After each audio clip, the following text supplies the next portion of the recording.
Hello out there, and welcome to issue number 10 of Wesley's Pop Culture Club. My name is Jonah. And my name is Lucas. Woohoo! Woo! How are we doing today? We're doing pretty well. Pretty excited to be here again. Ooh, doing our big 10th issue. 10th issue, man. I can't believe it's been flying by. Can't believe it. They've been flying off the presses, haven't they? Flying off. We have a new printing press. We're doing great. Good. That was a big problem last time. It was, yeah. But thanks to our printing press guy, it was free. We're Amazing. good to go. This one should last at least a couple months.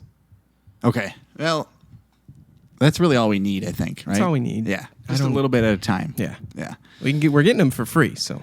Yeah, this guy's a even PP if they pro, last man. one day. One day, we'll just need for today, I guess, really, right? Yeah, we just have to get through this one. Get through this one, yeah. Okay, yeah, hopefully that'll happen, so I'm hoping for that. Just hoping. Yeah. But, so today we are going to talk about movies. Yeah, we are. And you ever seen them? I've seen a couple. A couple of them? Yeah, like 8 to 10. Yeah. When was that? In the past month. In the past month. Yeah, but that's it. None before that? No. Wow. Even the movies we talk about on this podcast, it's just a lot of Wikipedia reading. Yeah. Yeah. Right. Okay, yeah. Well, you're a good reader. You read a lot, so you're prepped for that. Yeah. Yeah. I didn't even tell. I thought you had watched all the stuff No. in the past 9 issues that we were talking No, about. we go to the theaters together, and then, Yeah. you may notice at some point I disappear. I have noticed that, yeah. Yeah. For like about an hour and a half. I just hang out in the lobby. Okay. They have an arcade in there. Oh, yeah. I go in there and I play some Speed Racer or something. Nice. Galaga. Yeah, okay. I love Galaga. Galaga? Yeah. What is it? Pew, pew, pew. Oh, okay. Yeah. Does that answer your question? No, not really. Okay. It's a fun game. Okay. Yeah. That sounds pretty cool. Are you Wikipediaing like while you're out playing in the arcade too? Like Sometimes. that movie? But I really just kind of like to lock in. Yeah, just focus on one thing. It's hard to read the Wikipedia of a movie and beat Pac-Man. Yes. Yeah, I could imagine that'd be pretty difficult. Yeah. Huh. Okay, well, I learned something new today. So I'm impressed. Thank you. You cease to amaze me in that department. Thanks. So we're going to talk about some movies. Hopefully, for you, the listener, you're ready. Hopefully you're just like, wow, what movie you're going to talk about? What movies? And I don't know when I'm going to say that, but it'll probably happen. Probably. In the next couple minutes. But first, we're going to talk about some other movies. Some other ones. That we've seen this past month. Yeah. So maybe I'll say the movie should I say it right now? Do you think? Sure, yeah. I'll say, okay, so the main movie that we're going to talk about is Supergirl. Yeah. Supergirl. I'm happy to say I stuck around for this one. Okay, good. Yeah. I actually did watch this one. You were in the whole time? Mm-hmm. Yeah, I kind of remember you being there. Yeah. A little bit. But yeah, that's good. Okay. Yeah. That's good. So I've got maybe my knowledge of this one will appear to be more extensive because I actually saw it. You're right. Okay. Maybe not. We'll see where the tide goes. We'll see kind of what happens. Yeah. But I think I'm ready for that. Okay. So yeah, I think Me I'm ready too. for that. Yeah. So what other movies would you like to discuss? Okay, so I like doing this thing where we kind of talk about some movies that we've watched since we last did a movie episode. And as we discussed, it's been about a month. Wow. So I've had a month to just run wild on movies. I've been raw dogging movies left and right. So wow, man. So yeah, that's pretty awesome. Some new, some old. Okay. Some first times, some rewatches. Wow. So that's everything in between. Everything in between. Man. Yeah. That's exciting. It is. Is it all right here, or do you go visit, other friends or family? Am I watching here? Yeah. Oh, actually, I did. There's some different locations. Okay. All yeah. right. And I'll get into that. Okay. I'll get into that. Yeah. Okay, good. So the first movie that I watched in the last month, these are chronological too. Okay, chronological. in the order that I watched them, not by release date. Got it. And I'll make sure to let you know where I was for each viewing. Okay. So first off, I watched Pizza Movie on Hulu. Oh, okay, yes. I watched that here. Okay. In this very room. Oh, okay. This is my living room. Oh, wow. Viewers on YouTube, you can't see most of it, but you're getting about 25% of it probably. Yeah, it's pretty large. Well, we talked about... No, we have. It's 1,000 years wide. Oh, yeah, we have. So... I forgot that we did, yeah. It's like, I say 25% because this is like most of it. The rest of it's just like you can't even...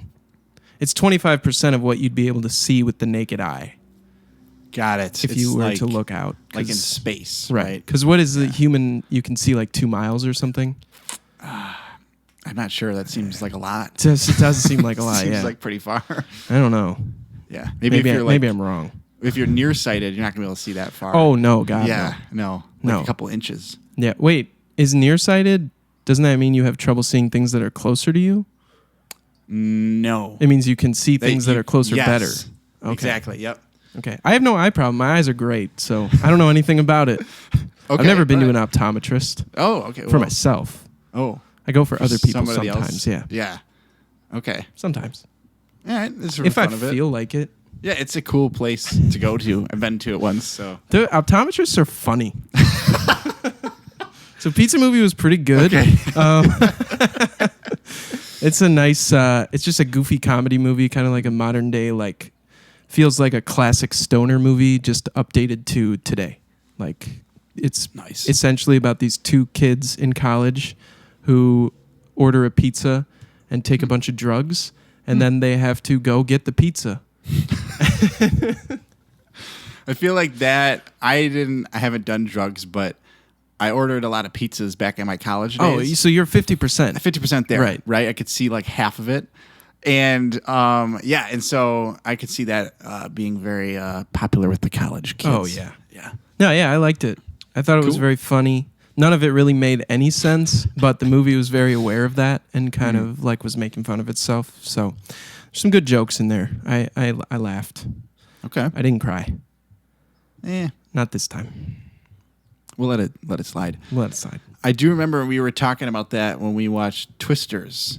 Oh, or yeah. Maybe one of the other, when we all had a big get together, we were watching a movie, and then we were talking about maybe watching that one. Yes. But that was my choice, I think, for that particular night. I wanted to watch Pizza Movie. Yeah. And I was outvoted. Well, because I think Maddie had already seen it. Right, yeah, we try not to, yeah.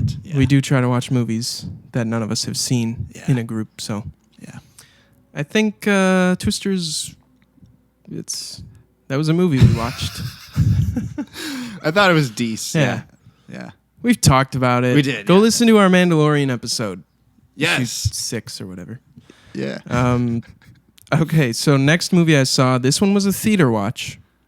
Wow. Okay. I went with Rachel and the aforementioned Maddie, and we saw Stop That Train. Oh, yes. Okay. Or stylized as Stop That Train. Are those exclamation points? They are. Oh, wow. Okay. Yeah. Nice. Oh, yeah. This movie was an exclamation point. Take that as you will. Wow. That's a lot. This is the new RuPaul flick. So there are a lot of RuPaul's Drag Race stars in this movie. This is one of those movies that I don't know how to rate. I don't know how to rate it because I had a great time watching it, but also it was objectively bad. But it was a great time. It was way more slapsticky than I expected it to be. Like going in, like it kind of reminded me of like those, like Airplane and the Naked Gun. Oh yeah, kind of things where it was just like wordplay and prop gags and like funny physical comedy and like recurring bits and stuff. Totes. So I really enjoyed it for that. I will say they definitely used like Gen AI for some of the backgrounds and stuff. Not a huge fan of that. So that's surprising to me. Yeah. And then I guess the director was kind of back and forth on admitting it. So really? Yeah. Like that's surprising. When the movie was coming out, I think they said like we didn't use it, and then people were like, you definitely use it, and then they were like, yeah, we did, and then they went back to saying no, we didn't. So it's been an interesting roller coaster, as was the movie. Who directed that movie? The director of... I'm quizzing you right now. I don't know it. I'm looking it up. The director of Stop That Train is Adam Shankman. Okay, I've not heard of him. Okay, yeah. I want to ask, what's the plot? So essentially, there are these two women, and they are like train hostesses, kind of like they're like bringing people snacks and stuff. Oh yeah, and they get fired from their job at I don't know if this is right, but in my mind it's like Stank Railway or something. And so they get let go, and then they take outfits for this rival railway, and they get on this other train pretending to be employees of Glamazonian Railway. And essentially, the train is running into a stormaganza, which is just like a world ender of a storm. Okay. It's a huge storm. And they are going through this storm, and then they find out that there's no way to stop the train. Something happened with the conductor, who was played by Chris Parnell. He was really funny. Oh, I like him. Yeah. And then they have to find a way to stop that train. Oh, my gosh. Yeah. That is quite a setup right there. And RuPaul is the president. Nice. Yeah. It was good. I enjoyed myself. I had a good time. But yeah, pretty dumb. Just overall, but I love dumb stuff. Yeah, so, you do. Yeah, you do. Kind of what I was expecting, I'll say. Next up, I rewatched Superman from last year. Nice. In preparation for our movie today. Okay. Love that movie. It's a great flick, man. We've talked about it in the past. We have. That was back in our giant size issue. Our first issue. Number 1. Go check it out if you got 3 hours. Which I know you do. Yeah, you do. Yeah. The Superman bit's probably like 5-10 minutes. Mm-hmm. So go find that. Yeah, probably. And then I went to, and that was a home watch. Superman was at home. Totes. And then I went to a drive-in movie theater. Yes. You ever hear of these? I have heard of them. You pull in with your car. Right. You said you have. I have. Oh, yeah. okay. Yeah. Well, never mind. And I saw Toy Story 5. Yes, that's right. That's right. And I'd say I caught about 85% of it. What? Yeah, why is that? Drive-ins are just kind of crazy. Yeah, they're really crazy. We weren't like exactly centered like in the lot. We were kind of off to the side, and there's an intersection over here, like off to the right. So it was like the screen and then a traffic light right in my face for the whole movie. And also, when the movie was starting, the sun was not quite fully set. Yeah. And so there's a few dark scenes right off the bat, and there was just no way. Oh, okay. Yeah, you couldn't. There was no way I was going to be able to tell what was going on there. And there's a lot of, the movie deals like pretty heavily with technology, and there's some text messaging going on. Okay. I gave up trying to read them. I gave up trying to read the text messages. Dang it. But, it's Toy Story. It's not the most high concept thing in the world. So I pulled it together in the end. Okay. I got it. Sure. I thought it was decent. Okay. The 85% that I'm sure I saw. Yeah. Yeah. But I do feel like I owe it another viewing in the proper setting. I think that it is expecting that of you. Yeah. So that would be good. Yeah. And I'll say, I don't know. Yeah. I just thought it wasn't my thing. And I guess I mean that both in the sense that I didn't necessarily vibe with it too heavy, but also it's not my thing in that I don't think I'm the target audience necessarily. Although there's a case to be made for like the nostalgia thing that I grew up watching the Toy Story movies. So it's nice to go back to that universe, but yeah, also, I don't know. Do you really like some of the older ones? Yeah. You do? Okay. 1 through 3 are great. I yeah. think they... Yeah, totally. And actually, I haven't seen 4, so I don't know. But I Oh. do think the ending of 3 is just the perfect ending to that franchise. I really think they probably could have stopped after that. And after seeing 5, I feel like that's only more solidified in my brain. Okay, interesting point. I haven't seen 5 Yeah. yet, but... You've seen 4? I did see 4, Did you yeah. like it? I did like 4, Yeah. yeah. I didn't love it. I Right. didn't think it was as good as like 1 and 2. Yeah. Was 3 was the end of that? Is Andy going to college? I think, and they donate the toys. Yeah, to Bonnie, I think, the little girl. That sounds right. I think... Or is it to like a place? I thought it was a place. Okay. And then I think Bonnie might be 4. In 4. And she's also in 5, I'm pretty sure. Yeah, I think that's what it Yeah. is. Yes. Yeah. Cool. Okay. So that's Toy Story. Then I went to my friend Miles' house. Also, if you're watching the YouTube, Miles is responsible for giving me this King T'Challa Black Panther Thank you. This is action awesome. figure. This is amazing. I went over there the day before Father's Day to his house, and he set up a big projector in his garage. Whoa, that's and awesome. we watched Brian De Palma's Dressed to Kill. Really? Okay. Mm-hmm. I have not heard of that. It was interesting. I liked it. I do think there's maybe some problematic elements to it, but 1980, take what you can get. So it was a very interesting story, and it's got Michael Caine in it. Oh, cool. Yeah, he was really good. He's always pretty solid.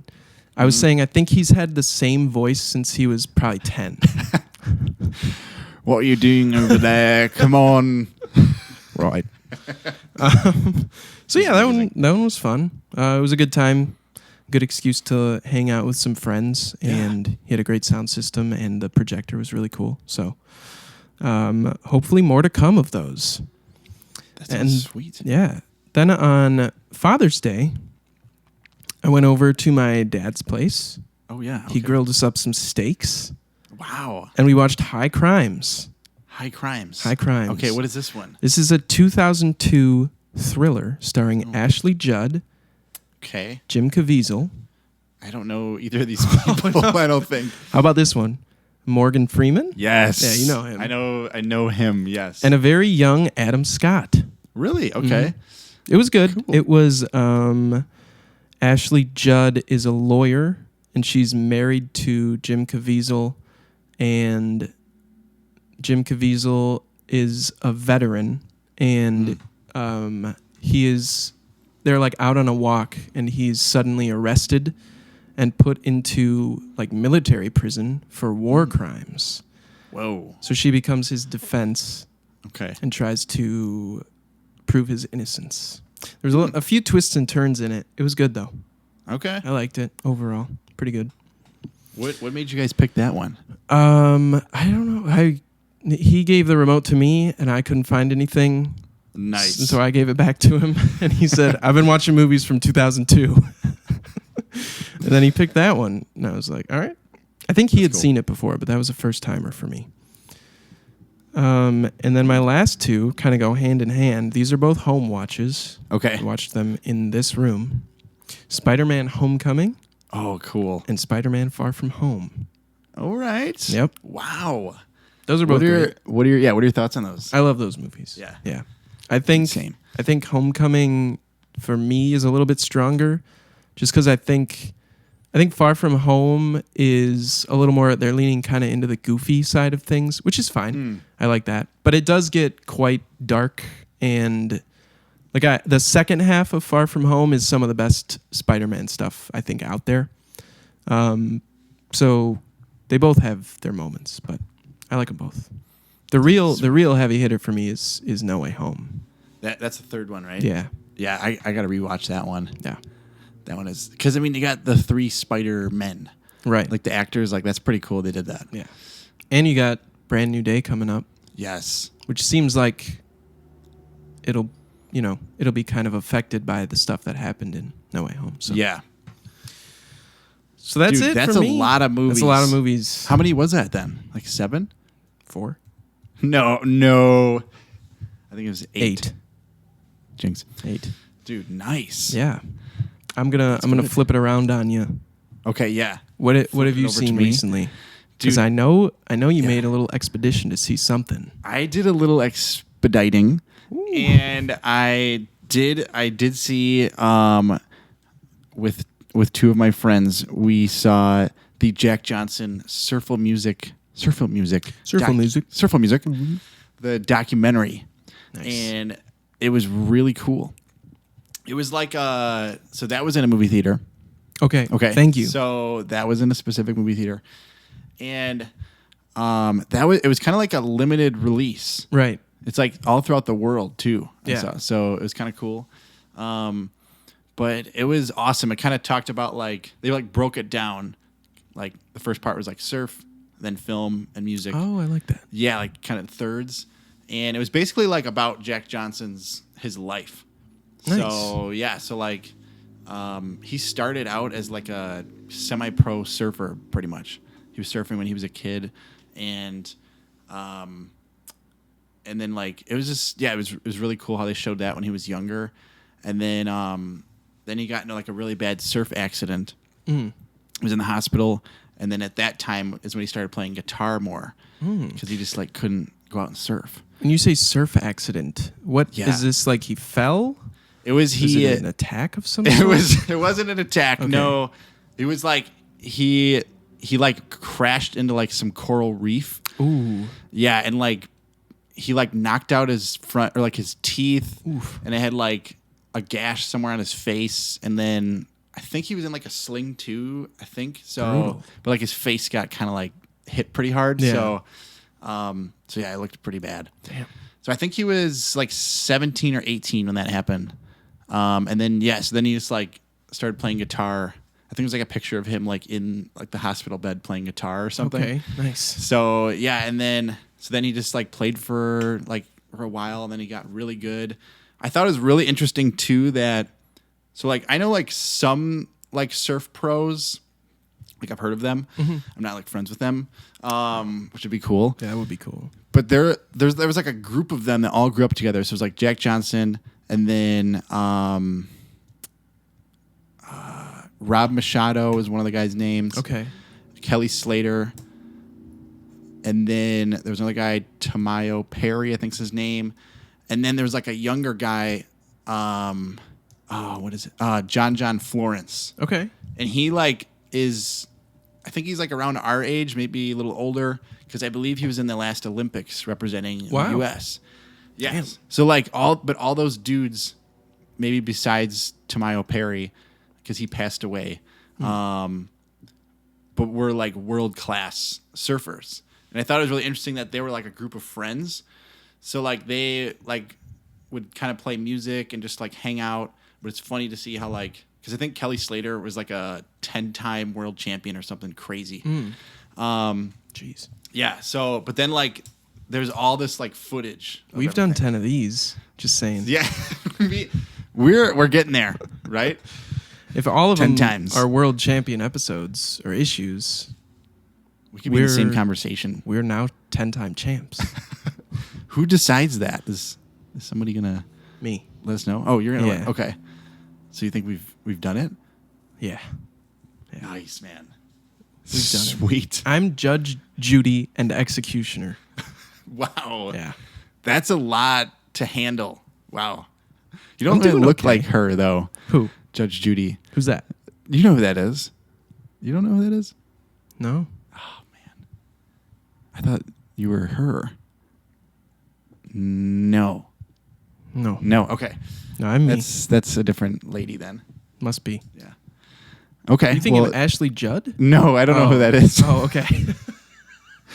But yeah, no, it was really good. And they did a lot of like filming throughout this whole time. Nice. And yeah, it was just an awesome documentary. It talked a lot about like the creative process and just like making things. And yeah, so I really enjoyed that. It was fun. Very nice. Yeah. I love those things when it's a documentary, like someone puts out a documentary and they are kind of saying, you know, oh, I'm pretty famous now, and I just so happen to have been filming all of this stuff that happened to me. Yes. And now it's a huge, or a movie or something like that. I think that's interesting. Like the Val Kilmer documentary, like he would just, when he was young, and probably into older too, but he just recorded everything and eventually had enough to make a whole documentary out of it. Huh. It's pretty cool. That is sweet. Yeah. Yeah, to be able to revisit that's pretty cool. Yeah. If you want to hear our thoughts on the music of Surf Film Music, go check out issue number 8. Yes, man. Because we talked about it. We did. We talked about it. We talked about it a little bit ago. So it was cool. It was cool to see those songs in there too. Yeah. And they kind of like talked about them more. Like the one I think I was talking with you. There's a song called Greenboard, and in the documentary, it was like this actual board that different pros and different people would just take turns using. Oh. And then he would like Jack would like film it, and like you could see how differently everybody wrote it. And so it was like a shared thing that they wanted to like document. And it's kind of like, it was like a notoriously kind of like crappy board. Like it was just really like poor quality. But then they like, so that was like 20 years ago or 30 years ago. And then they, in the documentary, they like refurbished it with like the original designer, the original dude. So it was kind of cool. That is cool. But yeah. Hell yeah. Nice, man. All right. Now you're caught up, if you're listening. To our side movies that we saw. Yeah.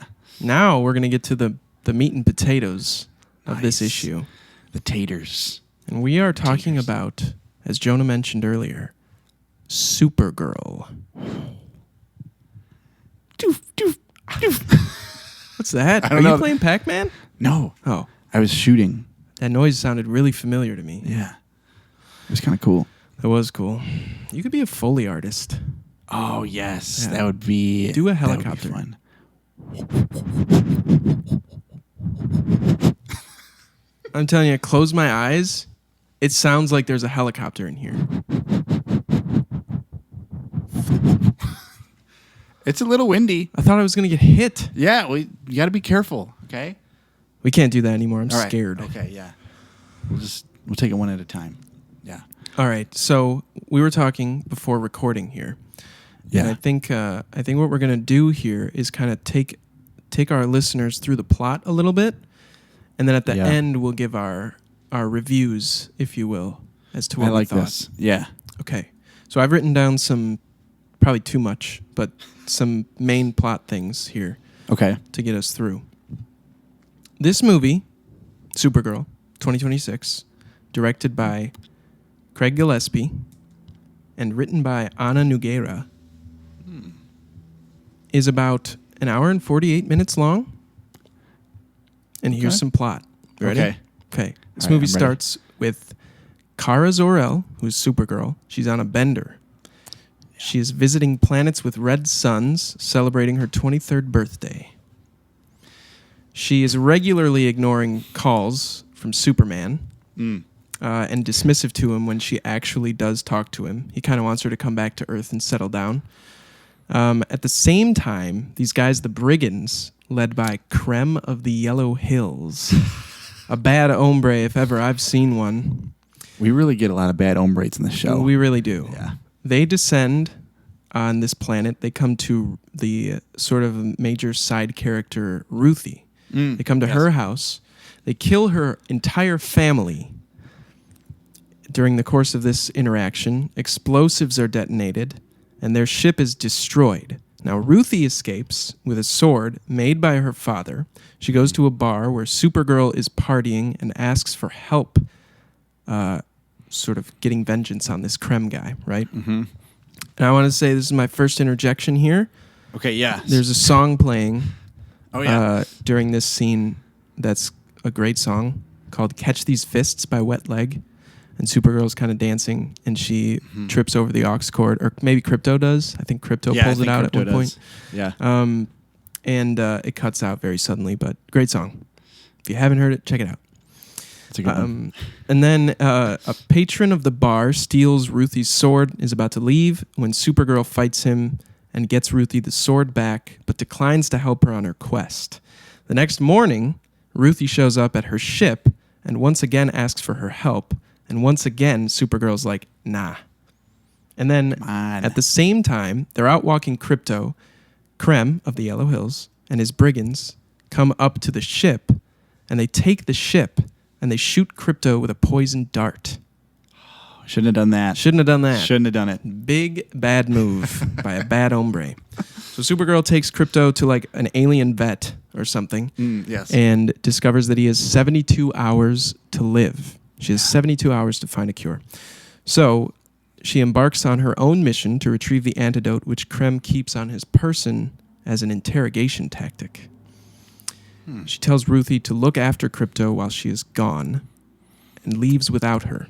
And Ruthie's quite upset by this because she wants vengeance on Krem for her own shit. So Supergirl gets on a space bus. I don't remember why. I don't remember what leads she had here, where she was going. But she gets on a space bus. Can't remember. Yeah. She gets on a space bus, and Ruthie also sneaks on board. And there was a pretty funny interaction with the two drivers here. Oh, yeah. Our guy Lloyd and his little buddy that was with him. These two were pretty funny. Totes. I enjoyed them a lot. What? Quick interjection. Was the little buddy Seth Rogen? No. Oh, okay. I thought it was. No, yeah, I did too. But I don't think it was. Okay. Do you know who it was? I don't. Okay. No, that's right. I can't remember his name. That's fine. Yeah. Then, after a brief skirmish with some space pirates, Supergirl is forcefully ejected from the bus and floats through space long enough to be touched by light from a yellow sun, which revitalizes her and gives her powers back. Yes. So basically, she comes back to the ship and she fucks up these space pirates. Yeah, which is awesome. Yeah. Pretty cool. And interrogates them to learn Krem's whereabouts. They tell her that he is on the planet Bilky, which you said is named after... It's named after the artist who did Supergirl Woman of Tomorrow. Right. Which is kind of like a run that sounds like it's kind of inspired the movie. Sort of a template kind of thing. Yes, that they like a use. template. Okay. Cool. That was a nice little Easter egg. That was, yeah. So Supergirl and Ruthie go to this planet Bilky. They head into a bar, and they learn that young women on this planet are being forced into marriage with the brigands. Supergirl gets into a fight with pretty much everybody inside this bar. And it was kind of cool. They showed Ruthie for like most of the time, like kind of hunkering down while in the background all this chaos was going on. That was a really, I want to say, I loved that fight scene. Yeah. Because I feel like that was like her kind of major, that was like the first major one, it felt like. Yeah. Afterward, the two meet Lobo, played by Jason Momoa, who is an immortal mercenary / bounty hunter with a god complex, she says, who's there to kill a brigand lieutenant. Ruthie and Supergirl talk with the owners of the bar, Bomar and Merrick, who offer to take them in while they wait for a friend who has information on where to find the brigands. So they go back to Bomar and Merrick's house, and Supergirl shares her origin with Ruthie, which was kind of nice. Like I was saying, I'm not usually a flashback guy, but I actually, not knowing too much about Supergirl going in, this kind of helped me a lot. So you find out that Supergirl is the daughter of Zor-El, who is Jor-El's brother, Jor-El being Kal-El, Clark Kent's father from Krypton, and her mother is Allura. And during the destruction of Krypton, Zor-El activates this force field, which cuts off the city of Argo from the rest of the planet and kind of sends it off on its own. 8 years later, Kara is born, and eventually it's discovered that the force field used to separate the city released a bunch of kryptonite into the air, which is now slowly killing the residents. Very unfortunate. Her mother dies of kryptonite poisoning, and Zor-El replicates his brother's plans for the escape pod that was used to send Clark Kent, Kal-El, to Earth. He puts Kara and Krypto in the escape pod, and they land near the Fortress of Solitude, where they are met by Clark. This was a pretty funny scene. Yes, that scene was awesome. Yeah, I enjoyed this scene. He's like talking to her. She doesn't speak English at all. And then he starts talking louder, and he's like, "Why am I talking louder? You don't know what I'm saying." This was pretty good. And then after that, there is a scene of her in an apartment in Metropolis being overwhelmed by the noise of the city. And I think she says, like, "How can this be home?" or something like that. So not fitting in very well. Yeah. And now we kind of understand, after the flashback, what some of her baggage is and why she maybe acts out the way she does. Back in present day, she goes to ask her hosts about their friend, and they poison her ass. That was very much a twist for me. Twist. Yeah. Yeah. I was like, wow. Twisted twist. They poison her, and they reveal that they're planning to exchange her and Ruthie for their daughter, who is a victim of trafficking by the brigands. So as the brigands arrive, Supergirl drinks a ton of milk and vomits way too much to get the poison out of her system. There's a lot of vomiting, like this whole front half of the movie. Yeah, a lot of vomiting. Like more than you would probably think, maybe none going in. Yes, I did not expect that. It's a lot more than that. Yes. So then a fight breaks out sort of in this town. And Lobo is there, who's seizing the opportunity to kill the man that he's there to kill. Supergirl, during the fight, prevents Ruthie from killing Krem, and because of this, he kills both Bomar, Merrick, and their daughter, Sarna, before escaping, which is pretty bleak. Yeah. Pretty bleak there. Supergirl, overcome with guilt, decides to go it alone, leaving with some locals and heading to the brigands' location on the planet Barrington. Do you know anything about this name? I don't. No. I do not, yeah. Okay. However, Barrington is both yellow and green sun class planet. So when they drop her off, the green sun is the one currently in the sky, and she pretty much immediately goes down, being weakened by the effects of the green sun. She is then tended to by Ruthie, who, once again, secretly tagged along on board the alien ship. Then Ruthie drags her into this cave, leaves at some point, and is kidnapped by brigands nearby. She's taken to their ship, where she is imprisoned along with Lobo. They had some funny dialogue between the two of them. Yes. Then eventually she manages to escape, and she frees him as well. They get topside on this ship, and Ruthie is about to be killed by Krem when Supergirl shows up, saves the day, as the planet has rotated to such a degree that the yellow sun is now in the sky, giving her powers back again. Then with Lobo's assistance, Supergirl defeats the brigands, frees the captive brides on board. She once again convinces Ruthie not to kill Krem, stating that she will carry him with her forever if she does so, which is a valuable lesson. Yes. Then Ruthie walks away, and Supergirl uses her sword to kill Krem herself. Which that was a little ballsy. A little ballsy, pretty hard. I feel like I've seen that, like, I don't know if you want to call it a trope in other things, but like sending away a more innocent character, being like, don't do this, and then just doing it. You know, I feel like that felt familiar to me, but now I'm struggling to think of an example. Yeah. No, me too.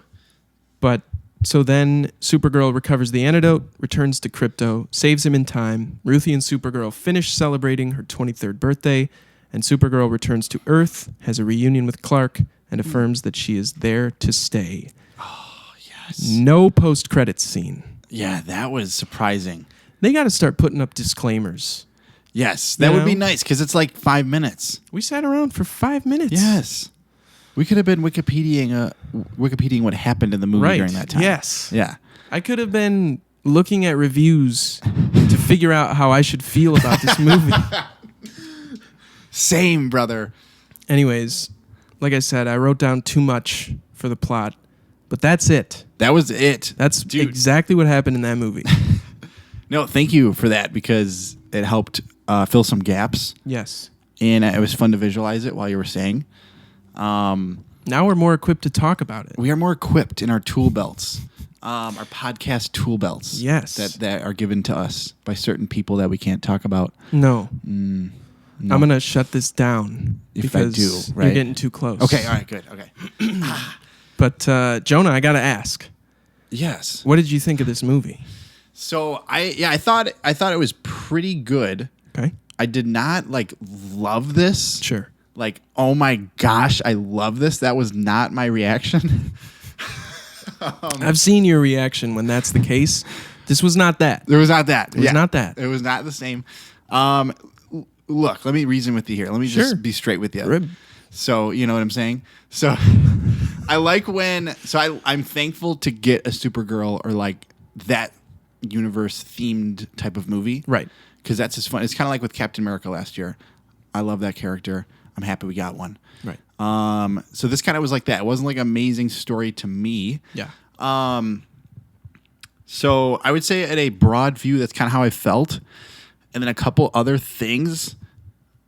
I think what worked for me was like she struggled a lot in that first half of the movie. Like we were saying, she's kind of like partying a lot and is like putting off her kind of true self. And by the end, it's like cool because she like realizes that and she's like coming home and is like has a cool arc. So I think that I'm here for that for any piece of media I consume. Sure. And I thought there were some great music choices, like you talked about Wet Leg. Yeah. There were some other ones. I did not look up the bands and stuff, but a lot of good like female artists, like kind of like punk. So definitely like some kind of feminist vibes, which I really liked because last summer we got Superman the movie, and now we got Supergirl, and I think that is cool. I want to see more like women leads in like a huge superhero movie is like really cool. Yeah. And then, I think Lobo for me. Oh yeah. We talked about this. Was my favorite part of the movie. His costume is incredible. He's got these like red contact lenses in, and like sometimes they kind of like get brighter. And he looks so cool. He's really funny. Every time he's on screen, I'm just like let's go. Like it's just getting pumped. I did not know a lot about him. Like I really like Scotty Young. He's a comic book artist and writer, and he's currently writing the Lobo series, Right. and which I just picked up #1. Nice. Yeah, because of the movie.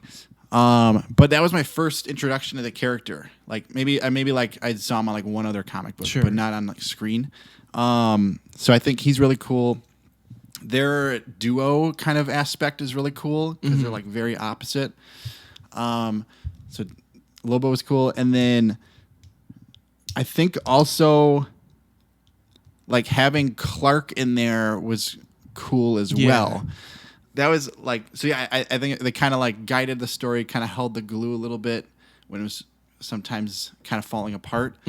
But it's cool to see like him being family and then them coming together at the end. Yeah.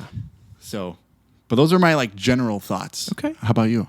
Yeah. I didn't love this movie as well. I thought it was kind of meh, to be honest. I think for positives, like you said, I think the strong female lead is great. I think Millie Alcock did a great job. Also loved Jason Momoa as Lobo. Crypto is adorable, obviously. Oh yeah, yes. And like I said before, some of the comedy, like between the bus driver and his buddy, or Clark showing up every once in a while, I think that was cool. It's like I felt like every time Superman was on screen, I was that Leonardo DiCaprio meme where he's got like the beer and the cigarette and he's pointing at the TV like. Yeah, I don't think I've seen this. But I can picture it though. Yeah, you gotta get on that one. But yeah, it's like, hey, we know that guy. Negatives, I don't really feel like I was super attached to anybody in this movie, except Crypto, obviously.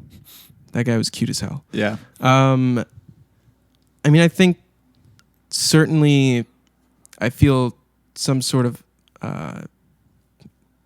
sympathy towards Ruthie's plight, you know, and the more they got into Supergirl's thing, like her origin, the more I became like understanding of why she was the way that she was. But it also, I didn't feel like super emotionally invested, I guess, if that makes sense. Aside from that, there's a lot of action, but I feel like it very rarely like popped off, if that makes sense. Like, I did think that bar scene was cool, because it was kind of like unfolded unconventionally, where you're focused on Ruthie and all this shit's going on in the background. That was cool. And some of the stuff at the end was pretty cool, when it got more sort of Mad Maxy with all of the motorcycles and that stuff. We got to talk about it. Intergalactic sex trafficking.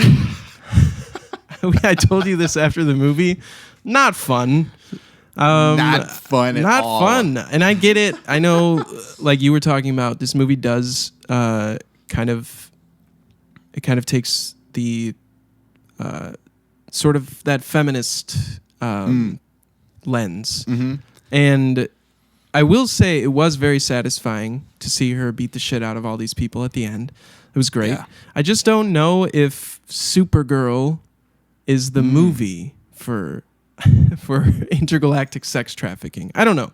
It feels sort of like tonally at odds with her like attitude, I guess, and she kind of has this devil may care thing going on. It just felt like a little bit unnecessarily bleak, I guess. And I understand like movies bringing awareness to real subjects. Sure. I think that's great and important. But I do feel sort of like it's to this movie's detriment. I don't know if it... Interesting. I don't know. Then my last complaint about this movie, and then I'll get down off of my soapbox here. Every single planet in this movie looks the exact same to me. Interesting. Okay, like what do you mean by that? There was very minimal color, like other than the suns being like being different colors. Everything was just sort of like random city in the middle of a wasteland kind of thing. Interesting. Yeah. And it didn't really. There was very little variety there. I thought this movie overall could have looked a lot better, like visually. I don't know. Yeah, those are my overall things. Didn't hate it. Yeah, just wasn't like impressed. I guess you weren't in love with it. Yeah, like I said too when we were leaving. I think it didn't feel like any new territory was being trod. You know, it kind of reminded me of early like Phase 1 Marvel stuff. Oh, which in a sense, like you can make the argument like they're just getting their feet off the ground. You know, but like specifically like Thor, I guess. Like it kind of reminded me of like the first Thor movie. Those are some bad not movies. Great. I didn't think it was that bad as the beginning. I like Thor the movies. first Thor more than this. Really? Yeah. See, I did not like 1 or 2. 2 is like 2. I thought was really 2 bad. is an atrocity. I wanted to comment too. I did not go through my negatives. Oh yeah, of it, like in hearing you, because like can we kind of share a little bit? Now I have to collect my thoughts. So I think that like there was some slow parts. Like I remember like kind of that first half, it kind of felt like it was kind of having a hard time getting off the ground, getting this plot going, and it kind of felt like even throughout the movie though too, it kind of would struggle. And then I know we talked about this. I think you had said you were like relieved to see Clark on the screen because you're like, oh, okay, good. Like, right. Now we're going to have some like maybe like for me, it was like the continuity is coming in. Right. And like, so I think you said in this new DCU, this is like number like, is it like 3 or 4 and the installment? Oh yeah. Of like overall stuff, right? Yeah, including like Peacemaker and Creature Commandos. Yeah. So it's like Superman. Like you said, it's pretty early, right? So I like that Clark is there, so you're reminded of him. and of the greater story, I guess, Right. if there is one. But you had mentioned that there's a new Superman movie coming out next year. Next year, Which is supposedly quick. July. Yeah. Yeah, so like that's pretty cool. But yeah, it kind of just felt like it kind of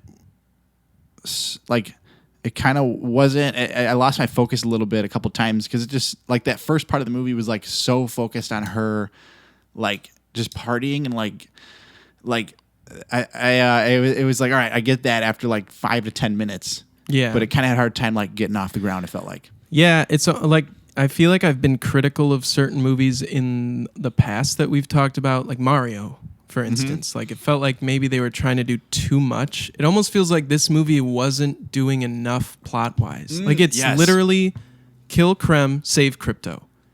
That's the plot.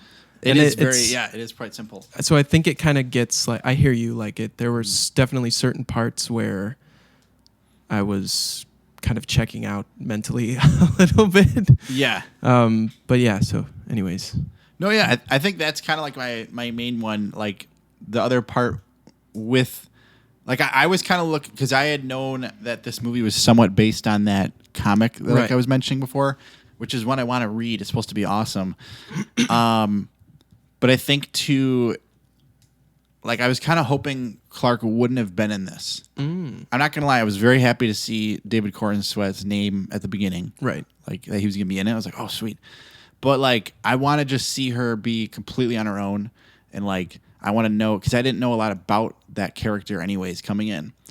And then, I guess like part of it too at the end where she kills Krem, like she's had a lot of trauma, but she's still only 23. Right. So it's like, I feel like she's not as grim as she thinks she is or something like that. Yeah. You know, but also like she's a superhero. So that is totally different skill set than Ruthie.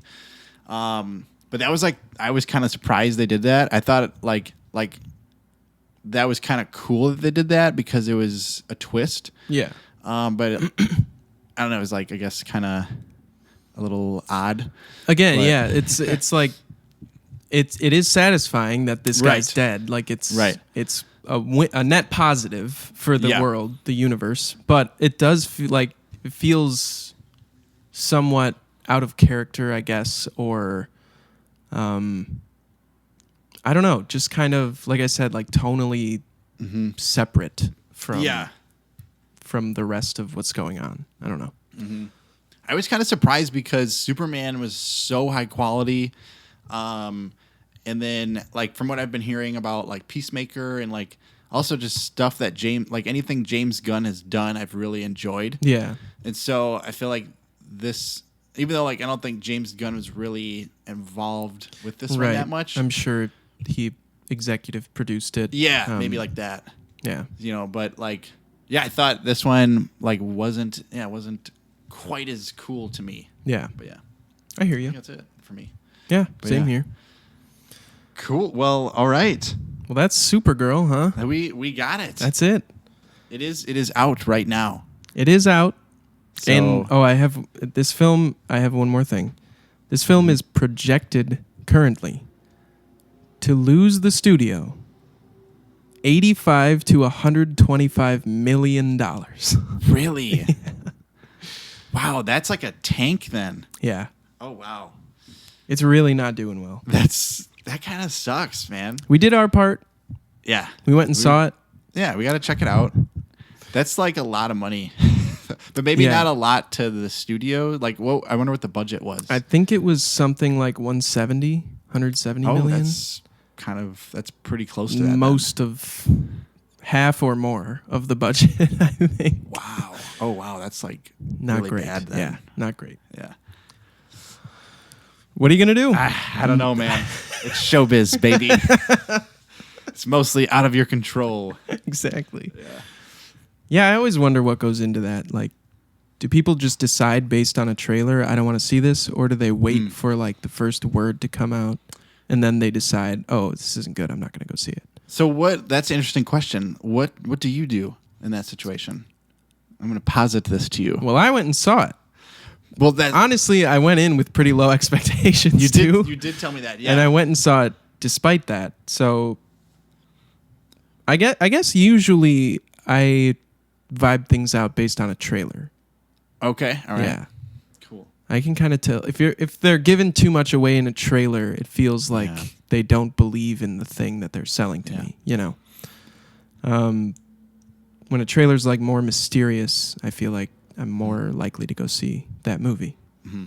But I usually do try to avoid like reviews until I've watched the thing. Yes, yeah, me too.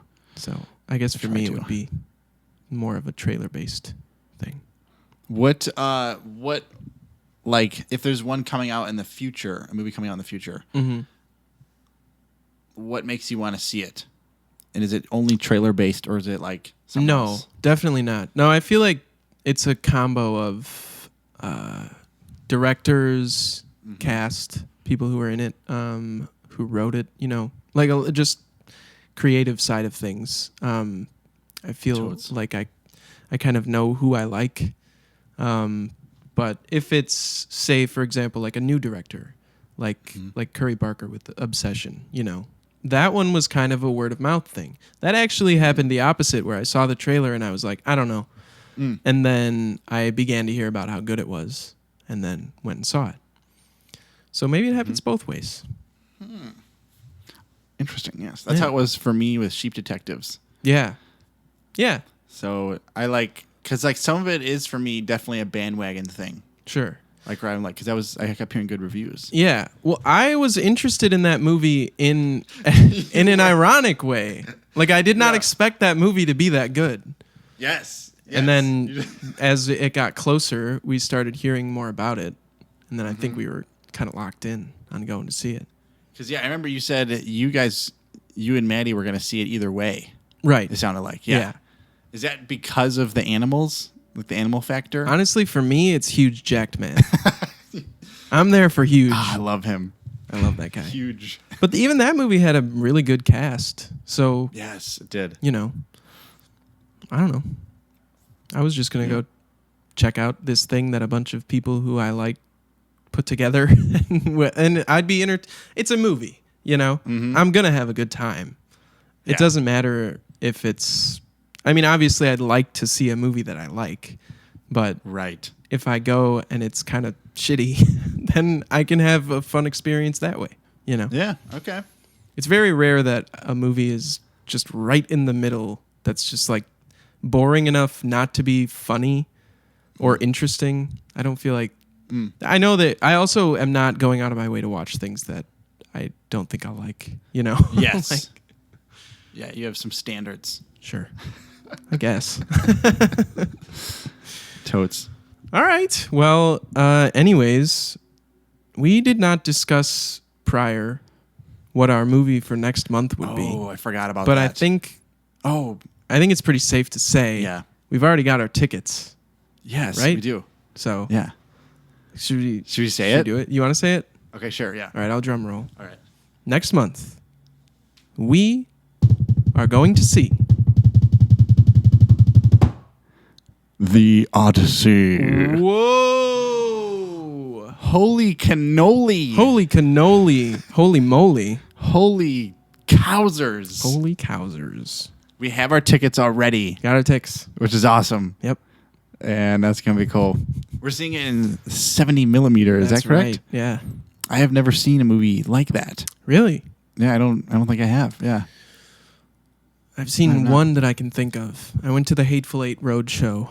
I remember you talking about that. Yeah. When was that? 2015, I think. That sounds, wow. So it's possible I haven't seen a movie in 70 in over a decade. Wow. That's a while. That's a while. It's a long time. It's a good chunk of my life. Jack and I were talking about it because I was like, is there really a difference in the quality? And he was like, totally. Yeah. What are your thoughts on that? Yeah. Question. Yes. There is. Yeah. Does it look like more like grainy or like, does it look very different? I think, to be honest, I don't know. I just go, and I think it's something with the screen too. Like I know with IMAX, like the screen is huge. They change the aspect ratios and stuff. Oh yeah. Okay. And I'm sure there's a sound aspect to it too. I just expect this thing to be fucking huge and look great. Nice. And sound great, hopefully. So it's not going to be IMAX, but it's a bigger screen though? I think so. Okay. That's kind of what I was getting. Because what are most reels? Are they 35? I don't know, actually. Yeah. I don't know. Not 100% sure. I think it's just bigger. Yeah, I think that sounds right. So that'll be cool. Okay. It's like a huge screen. It better be. And everything's just really zoomed in. Yeah. It's like this one time, me and my friend Ben, we saw Knives Out. We were in the very front row because it was like literally a full theater, and like we were just like, oh yeah, and it was so hard to see. I had one of those at a Harry Potter movie. I think it was the Deathly Hallows Part 1. Yeah. We in IMAX. Yeah, we went to see it, and I was probably in the first or second row, and it was like for like days my neck was like, oh. Dang you, Harry Potter. All right. Well, I think we're wrapping it up. I think we've wrapped it. I've said everything I need to say. Yeah. Probably ever. Ever. Well, we got another one next week coming out, so yeah, we do. I would say, make sure that you got a little bit left in the tank. I got nothing in the tank. I'm running on fumes. Next week is going to be our TV episode. Ooh, television? Television. Wow. I'm told that's what it stands for. Ooh. I'm excited. Yeah, me too. So come back around for that. We'll be talking about some TV that we've been watching. Consuming. Amongst their eyeballs. Maybe some other things. Yeah, maybe a couple other little ditties. Yeah. Little surprises. Either way, it'll be a good time. Yeah. So come check it out. All right. That's it for issue number 10, Big Double Digi. We made it. Double dig. Thank you, everybody, for listening and or watching. Thank you. We appreciate you. And we'll be here until next week. And then after that, we'll probably still be here. So thanks for listening. We'll probably be chilling out here. Yeah. I'm not going anywhere. Yeah. I'm going to watch some more movies in this room. Nice, dude. I probably won't be in this room the whole time, but I'll come back for this and possibly some other. Wouldn't it be easier if you just stayed? I think it would, but I don't know if I can do that. Okay. Just like logistically? Yes. Oh. Purely logistically. Yeah. All right. Well, I'll try not to take offense to that. Yeah. All right, everybody. Thanks for listening. We love you. Thank you. Bye. Bye.